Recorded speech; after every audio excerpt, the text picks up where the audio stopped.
today's games are. I'm trying to look at the schedule. Is it Kansas City hosting today? That game's today? No, that's tomorrow. That's tomorrow. That's tomorrow. Jack has him here. Jim, we get Jack Kelly, young man who's aspiring to be in media with. Hi, Jack. Oh, nice to meet you. Oh, let me put on your microphone there. Say hi to Mr. Phillips. That is Mr. For the great Jim Phillips. Oh, no, just. Hi, Jack. How are you? Hello, how are you? Good, thank you. So, Jack is coming in to talk about these games and a little bit about the Patriots. He's prepared some notes. And welcome to the Ken Pittman Show. How are you, Jack? I'm good. How are you? Thank you for having me. No, I'm happy to have you here. So, you're a friend of Nick's. Yes. And despite that, I'll let you on anyway. My son Nick and Jack go to school at Bridgewater State. So, Jack, the NFL playoff games, unfortunately, will not consist of the New England Patriots this year. And I think we all saw the writing on the wall when they lost to Miami, at least, right? Yeah.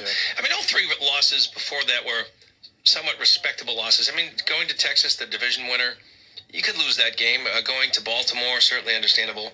At home against Kansas City, I think a lot of people felt the Pats got ripped off there. But losing to Miami, when you look at the beginning of this year, when the conversation with the pundits was Patriots might not lose a game, Dolphins might not win a game, and then the Dolphins beat the Patriots. What a turn of events. Yes, definitely. And I think it comes down to just the Patriots are not the same team they were at the beginning of the year, too. You look at some of the guys they had with the first time around, Antonio Brown or all these different guys. Edelman was fully healthy, these kind of things like that. And just at the end of the year, they just clearly weren't the same team. And Miami, I give a lot of credit to Brian Flores. You know, they kind of rallied around him in the end of the year and had a really successful end of the year. Yeah, I was happy for him. Brian Flores, who really was, I think, a surprise pick to be the coach for the Dolphins, only a linebackers coach for the New England Patriots. And he was given the shot, and it appears they're going in the right direction. Yes, definitely. I mean, I was definitely a little skeptical of it when they decided to sign him. You know, he did have some role as a co-defensive coordinator here, so I knew he had some experience in running things. But, I mean, he's done a really good job there and definitely impressed me. He was the first to admit he wasn't expecting a call. And he wasn't about to turn it down either. So, all right, so looking forward, we'll get to the Pats' future in just a bit. It's a little cloudy at the moment. But today's games, who kicks it off here? So the first game will be Minnesota at San Francisco. Good game. I think it's a good game. Definitely a good San Francisco's favored, I think, by 7 in this game. I like Minnesota in this game. Am I crazy? No, you're not crazy. I mean, I picked the 49ers to win, but I pick it to be a close game. And I think it really comes down to how Kirk Cousins plays. When he has a quarterback rating of over 100, Minnesota's 9-0 this year. So I think it really comes down to if he's going to play really, really good, then it can really open up their offense for them. I mean, it's a tall order at San Francisco, who has a very good defense, number one, but I don't think anybody's had a 100-point rating against San Fran this year. Maybe one or two. I don't think it's a very common occurrence. Yeah, no, it's definitely not. Because San Francisco, the average quarterback rating against them is an 83, which was 6th best in the NFL this year. Wow. Okay. And they do have a running game, which can present problems for any pass rushing team, which, San Fran prides themselves. But it's a balanced defense. It's a balanced offense, though. It falls on Cousins, but it also falls on, I think, the offensive line. If they can get 130 yards on the ground, this is going to be right to the end, I think. Oh, definitely. And, that would really change everything. Obviously, Minnesota's front four is stacked. All four of those guys have had 6.5 sacks this year. They're well diverse. Their offensive line, they can all kind of do all kinds of different things, but the defensive line. But I also do think that when you're looking at Minnesota, if they are able to, pound the ball, get 120, 130 yards, like you were saying, it makes it so Cousins doesn't have to deal with 3rd and long, 3rd and 9, 3rd and 10, things like that. You can stay ahead of the change and, kind of make him more as a game manager. And I think that's the recipe to beat San Francisco. Well, Grapes is, it's his first playoff game. He's in new territory. This Minnesota defense can pressure you. And so I think he's under more pressure than a lot of people understand. Oh, yeah, definitely. And I think, for Minnesota guys like Everson Griffith, the guys like that, they're definitely going to get after him. Guys in the back end like Harrison Smith, they're always going to be one step ahead of you. So, I mean, for Garoppolo, it's going to have to be, he's going to have to kind of figure out early going on. They're going to have to run the ball. They've been a successful running team early on. And then kind of manage the game for a little bit, kind of see what he sees defensively in front of him, and then kind of adjust from there. They have a wide receiver, I think, is very Antonio Brown-esque, and that is Emmanuel Sanders. And, guy I coveted. I wanted the Patriots to grab him. San Francisco, to their credit, went out and got a very good player in him. He could present a number of problems to help Jimmy get rid of the ball and keep those defensive linemen off of him. Oh yeah, he definitely can. He's a really good guy. I also believed I wanted the Patriots to go after him too. He's a very good all around receiver, great runner, great athlete. And Xavier Rhodes, the cornerback from Minnesota, who's been the best cornerback in the league, for a bunch of times, been really struggling this year. And I think Sanders could have a very big week this week. So, all right, the second game. Yep. So the second game is Titans at the Ravens.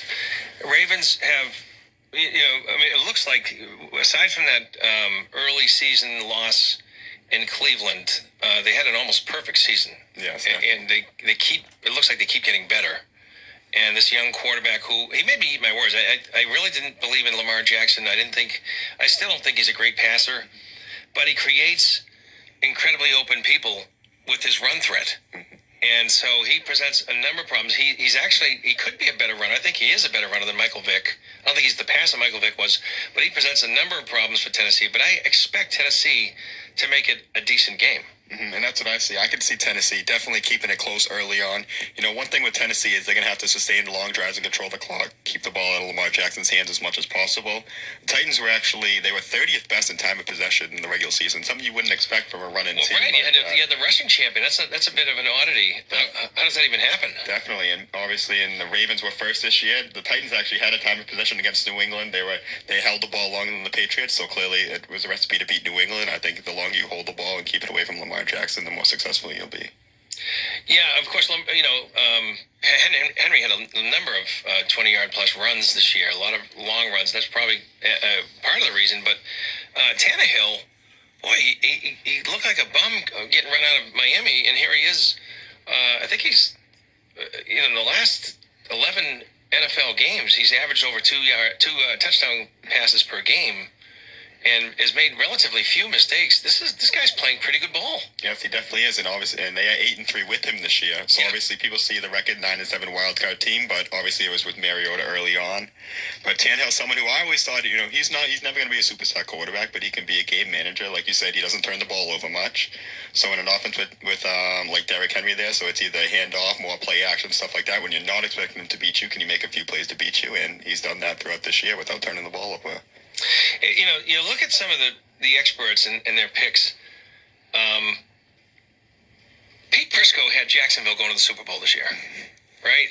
And you had the Patriots maybe going undefeated, the Dolphins maybe not going to win a game. And, the AFC South is a very difficult division to call because there's talent on every one of those teams, right? Jacksonville didn't come close to the playoffs. Now you get Houston winning the division, Tennessee, a quality wild card team. And Indianapolis just missing by the skin of their teeth because they failed a little bit late.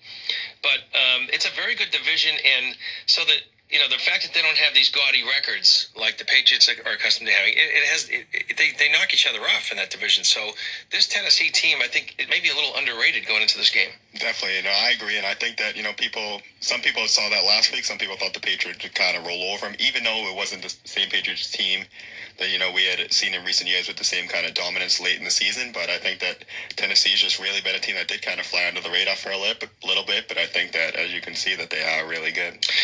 When the Patriots kind of, I don't want to say limped into the playoffs last year, but they turned it up 9 notches when they finally got back on the field in the playoffs and destroyed the 14-2 Chargers, who hadn't lost the road game all year, and then went to Kansas City and shut them out for a half, and then beat them in overtime. You had no reason to believe that they could turn on anything this year. Yeah, no reason. I still had a little thought in the back of my mind, just because obviously, like you said, in the past years they had done it, but there was nothing that you had seen on the field this year that had shown you that they were going to make any improvements, including weaponry. Everybody's saying, "Oh, there's Tom Brady. That was his last pass in the NFL." If you have a set of receivers who can't beat anybody deep, a set of receivers who can't seem to get open. Besides Edelman, right? But Edelman, when he's double covered, even he's going to struggle. And so you're going to throw screens, you're going to throw quick slants, and that's all you got. You have no big tight end. And so these kind of passes, eventually a corner's going to jump the route and do a pick six. And that, everyone wants to blame Tom Brady. He basically, his hands were tied with this offense. And what's your prediction with him next year? I think a few things have to happen to improve the Patriots for him to maybe agree to move forward with the Patriots. So I definitely see him staying in New England. Even everything he has said since after the game, it makes me think that he still, obviously, does he have anything left to prove as far as a legacy? No, but I think he still believes he has something to prove to the New England people. So I think he wants to come in next year and just show that he's still got some left in the tank. And going back to what you said with the downfield ability, it definitely just, for any quarterback, especially Tom Brady at the age he is, still as good as he is. But you just, when you can't stretch the field like that and you're doing a bunch of predictable plays, whether it's slants, screens, any of those small plays like that, defensive coaches can adjust to that, like Vrabel and the Titans did last week. I laugh when I hear some of the football pundits and some of the. I listen to a lot of New York media on XM, and I laugh when they talk about he doesn't have the arm strength, he can't throw the ball. And say there's nothing wrong with the arm of Tom Brady. I mean, if there were any arm concerns, you wouldn't see him like a rookie hoping to get in, begging the coach to look over to the left and see this guy on the sidelines throwing the ball. He throws the ball constantly on the sidelines. You don't do that if you have arm issues. You conserve your arm. There's zero wrong with Tom Brady's arm strength. Yeah, I think his arm is still okay. And obviously, even coming out, was he ever a rocket cannon arm? No, he's just a very good arm. It's more of a mind and stuff like that. But I still think his arm is more than okay enough to definitely still make plays. The one thing I'll say is I think he didn't have the confidence to step into passes and maybe let go of the ball a little early, sailing over the receivers' heads, that kind of thing. I think that has a lot to do with the confidence of the guys protecting him. I don't think he was able to sit there and plant himself and feel that this guy's going to hold this guy off. And all those battles in front of him were always in question. I mean, he was knocked down as much as Matthew Stafford typically is. So it's not, an offense that you're accustomed to seeing in New England. I wrote about this. I think the Patriots front office had their worst year since maybe 2006. Yeah, I would definitely agree with that. Like you were saying with Tom Brady, you see all those plays where people talk about his completion percentage being way down, but I think that's more of a thing, like you said, with the offensive line, where he doesn't have that same time. If he's doing a 3 or a 5 step drop, he doesn't have that same confidence that when he's out of that, when the receiver's coming out of that break, that he's going to have the time to complete that ball. So that's why you see a lot more of him either going down to the ground to take early sacks or throw the ball away earlier than he should. Some of the New York, again, I go to New York because I love listening to because they're hoping he's gone, right? Well, one of the things they like to point out, and they're enjoying pointing out, because Joe Theismann actually called one of the shows and said he's not going anywhere. Why would he leave this team? He's known this team his whole life. Why would he go and learn a whole new system? It's not going to happen. He's going to stay in New England or he's going to retire. And the guy said, well, it may not be up to him. And I'll just point out, we are in uncharted territory. We got he'll be 43. Mm-hmm. And it's not like hitting the ground when you're 30 or 24 or 34. It's you hit the ground at 43. It's different. So the Patriots don't really know what they're looking at here, and it's very understandable why they might tap the brakes and take a look at his physical abilities and look at the film and see if he's actually waning or if he's still a top 10 quarterback and worthy of the kind of money he's probably going to get. I think it's understandable that they're going to walk toward this as opposed to run. They have a little time here. Definitely, and I agree with you. It is uncharted territory because how many guys you see go into their 43-year-old season that still have the confidence that Tom Brady has and the ability he has, and that I just think that they do have some time on their hands, and I think they're going to look into all these things and see kind of how he is. But I think he is definitely still okay. And a funny thing, I put this photograph comparison up. The last time we had a 42-year-old quarterback in the league was George Blanda. And if you look at the photograph of George Blanda and then compare it to Tom Brady, Brady still looks like he's 31, and Blanda looked like he was Donald Trump. It's just amazing. The lifestyle and the diet and the nutrition, whatever he's doing, is obviously preserving his career. He's going to play somewhere. It sounds like he has no plans to retire, and I think you're right. I think I would say the money's 3-1. He's going to play in New England as opposed to somewhere else. But there are some appealing places to play. The Los Angeles Chargers are going to be without a quarterback. They're going to draft high for a quarterback, but he's going to be learning, and they're going to need somebody to sell tickets out there in their new stadium. It is Hollywood. Tom Brady has, by all measures, and some of the things he was saying, it would be interested in acting later. It's kind of, I guess, it would be appealing to him to maybe look at it. Definitely, and that is my only other option for him. I think that if he were not to play in New England, I think it would be with the Chargers. I think that it would probably be McDaniels would be coming over to be the head coach potentially if you'd have him come over with him. And I think it comes down to, obviously, it's not just a football thing. It comes down to, Giselle and the kids. If they want to get up and go to LA too, or, they've been settled in New England for a long time. I think that definitely plays a role too. Yeah, they're selling their home in Brookline, but they are moving to Greenwich, Connecticut. And obviously with the wealth they have, between the two of them, I think they make $43 million a year. they can have houses in every state if they want, but it looks like their primary residence will stay in New England. They can always get a great place back on Beacon Street if they have I don't know if they sold it or not, but Mr. Kraft has a home in Brookline. He also has a condo in Seaport. I mean, with that kind of money, you can't really gauge whether or not that means they're leaving, but Las Vegas could also be an option for him because the Raiders are going to be moving to Las Vegas. They may not keep their quarterback, which I think would be maybe a mistake. I wouldn't give up on that kid yet. Yeah, I would not either. I know since Gruden came in, he's always been kind of skeptical of Carr. But I mean, I think you look back just a couple of years ago. Remember when they were in the playoffs? He was a borderline MVP. Like kind of, you thought he was going to make that next jump and become an elite terrible quarterback. Knee injury, but he's shown some signs to life this year. A couple of big mistakes, but he's a lot younger than Brady.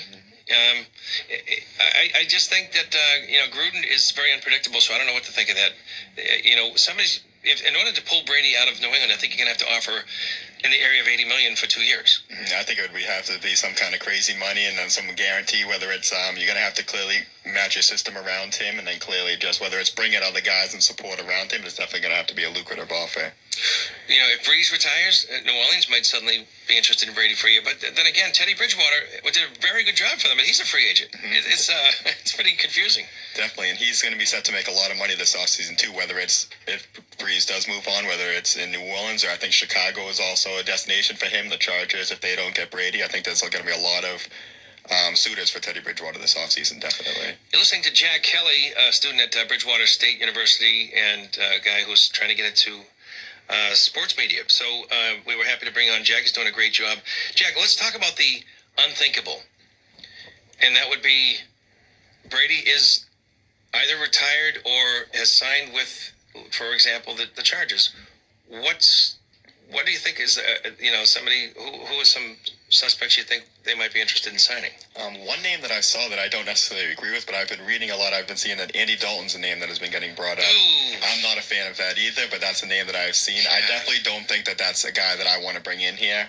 But that is one name I've been seeing, whether they go to the draft, whether they go to probably draft a guy and then get a bridge veteran guy for a couple of years, maybe try to go that route. Well, if they go with Andy Dalton, they'll be drafting pretty highly. Yes, definitely.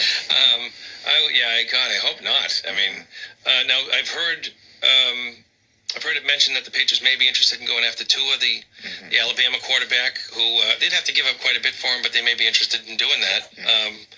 I don't think it's within reach for them to get the kid from LSU. It seems like he's going to be a very important player in the league, and I think you'd have to be crazy to give up that pick. But a number of teams are going to be looking for quarterbacks. There's a lot of free agents, so it's anybody's guess.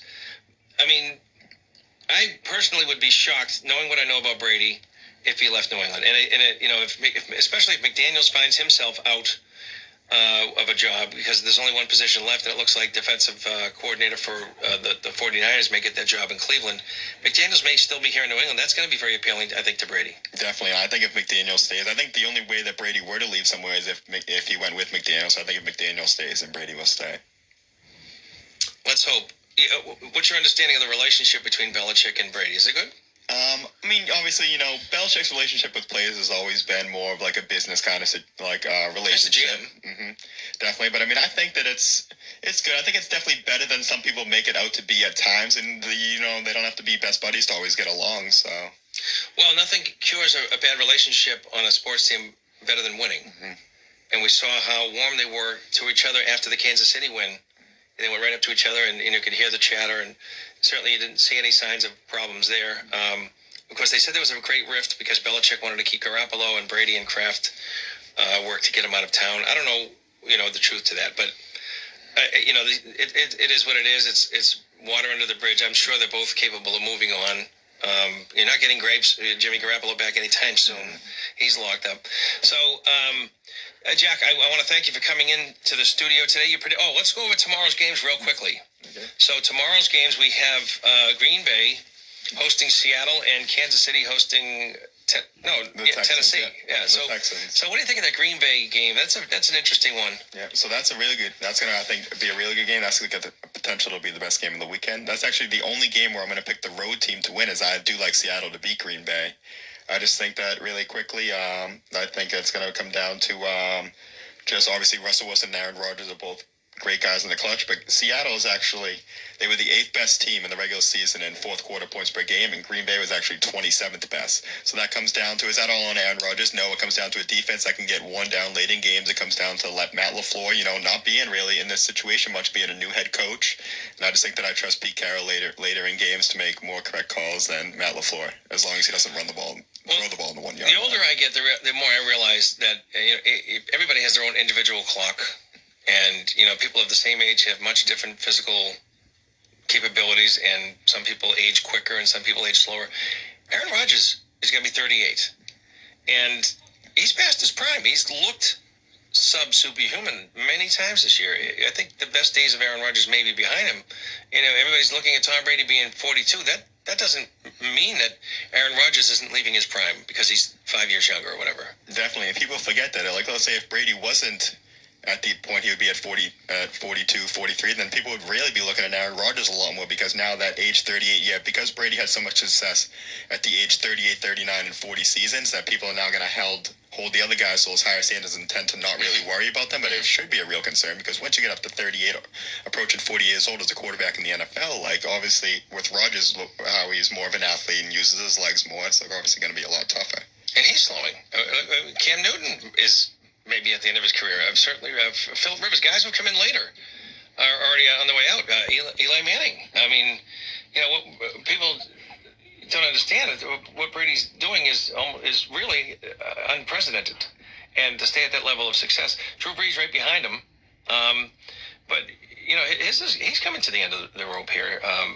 It was a very disappointing, once again, a crazy call, a non-call affecting the Saints, and obviously it looked like Minnesota was close enough to score either way, but you never know. But that was clearly a push-off on Rudolph's part, and it was a non-call. Once again, a crazy NFL play denying the Saints from moving on. Definitely, and there was a slight hold, I believe, on that play too, but I do believe that you still got to give. I do think that they did get the call wrong in the field, and that the Saints do, even though, like you said, you still have to play the rest of the game. It's tough to, you don't want to say because of this call, because of that call, but I think they do definitely have a grudge to hold. Just seeing what they call on Gronk, right, back in the days, I mean, he couldn't get away with anything close to what we saw there. Yeah, definitely. Let's take a call before we wrap this up. Hi, caller, you're on the air. Oh, can you hear me? Yep. All right, man. Yeah, you're right, but the NFL is just shady because of Bountygate. The Saints will never win anything probably until Sean Payton is gone, because Goodell got made look like a fool when Tagliabue overturned all the plays, suspensions. But let's talk about something else. Hey, man.